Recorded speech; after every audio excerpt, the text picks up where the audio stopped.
Hello everyone, আসসালামু আলাইকুম। Welcome back to our new video. সবাই কেমন আছেন? আই হোপ সবাই অনেক অনেক ভালো আছেন। আলহামদুলিল্লাহ আমিও ভালো আছি। সকালে উঠে কোথায় যাচ্ছি জানেন? 2 দিন পর তো রোজা। সকালে আমার জেম্মায় কল দিছে আজকে আমাদের পুরাতন বাড়ির পুকুর থেকে নাকি মাছ তুলতেছে, তাই বাগের মাছ আনতে যাচ্ছি। দেখা যাক কি হয়। বাড়িতে আসি দেখি পুকুরে অলরেডি জাল দিয়ে মাছ তুলে ফেলতেছে। দেখতে পাচ্ছেন এই পুকুরটা আমাদের পুরান বাড়ির অনেক বড় পুকুর। এই পুকুরের সাথে আমাদের অনেক স্মৃতি জড়িয়ে আছে। এই পুকুরের পিছন দিকে আমাদের স্কুল দেখা যায়। স্কুল থেকে অনেক ছেলে মেয়ে আসছে মাছ ধরা দেখতে। গ্রাম সৌন্দর্য হলো এটা। এই সব কিছু মিলিয়ে হলো গ্রামের সৌন্দর্য। এই পুকুরের পানিতে ছোটোবেলায় বান্ধবীরা সব কত সাঁতার কাটছি, তার কোনো হিসাব নাই। পুকুর পাড়ে বসে সবাই মিলে কত রকমের গল্প করছি, কত রকমের আচার খাইছি।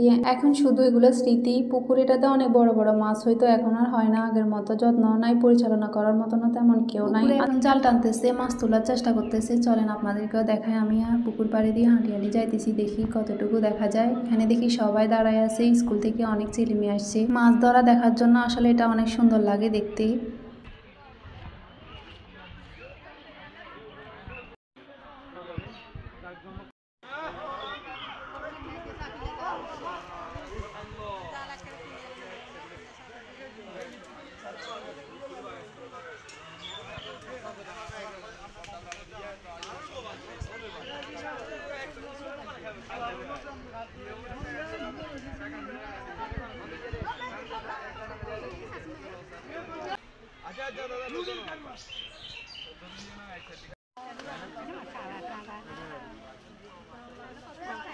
আজকে তেমন মাছ উঠে নাই, কারণ পুকুরে মাছই নাই। তবুও কয়দিন পর পর পুকুর থেকে মাছ তুলে ফেলে বড় হওয়ার সুযোগে দেয় না। যাই হোক, মাছ তোলা শেষে এখানে পুরা বাড়ির মধ্যে মাছ ভাগ করে নিবে।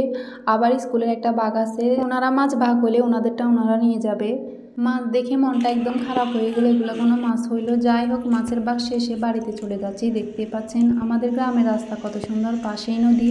একসময় রাস্তা দিয়ে তেমন একটা মানুষ আসা যাওয়া করতো না। রাস্তাটাও মাটি ছিল, কিন্তু এখন সব কিছু আস্তে আস্তে উন্নত হওয়ার পর থেকে, রাস্তাটা ঠিক করার পর থেকে এখন অনেক জমজমাট হয়ে গেছে। এখান দিয়ে মাছের ভাগ শেষ হইতে হইতে অনেক লেট হয়ে গেছে। আমার বাড়িতে যাইতে যাইতে অনেক লেট হয়ে গেছে। এখান দিয়ে বাড়িতে গিয়েও রান্না করতে হবে, তাই তাড়াহুড়ো করে যাইতেছি। তো আর কি, বাড়িতে গিয়ে রান্না শুরু করে দিলাম। এগুলো আগের দিন বাজার থেকে যে মাছ কিনে নিয়ে আসছিলাম ওইগুলো আজকে রান্না করব। এসব নদীর মাছ, ছোট মাছ হাতে মেখে রান্না করলে বেশি মজা হয়। এখানে পেঁয়াজ, টমেটো, লবণ, হলুদ, মরিচ, তেল মেখে নিব। অনেকে আছে ছোট মাছ খায় না, তবে আমার কাছে বেশ ভালো লাগে। আমার ফ্যামিলির সবাই অনেক পছন্দ করে, শুধু আমার বাগনি খায় না। ওর কথা আর কি বলবো, তো ছোট মানুষ তো আর কি। আমার মাছ মাখা হয়ে গেলে এখানে চুলায় বসাই দিব। আজকে রান্না ছিল ছোট মাছ, তার সাথে ছিল টমেটো চাটনি। টমেটো চাটনি আপনারা কে কে পছন্দ করেন? আমার কাছে তো বেশ ভালো লাগে। এখানে টমেটো চাটনিও হয়ে গেছে, আমার মাছও রান্না হয়ে গেছে। সব রান্না শেষে আমার ভাগ্নি তো ছোট মাছ খায় না, তাই ওর জন্য 2টা মাছ ফ্রাই করছি। সব রান্না শেষে ঘরে টুকটাক কাজ শেষ করে চলে গেলাম খাওয়া দাওয়া করতে। আজকে এখানে শেষ করছি। সবাই অনেক অনেক সুস্থ থাকবেন, ভালো থাকবেন। Thank for watching. আসসালামু আলাইকুম।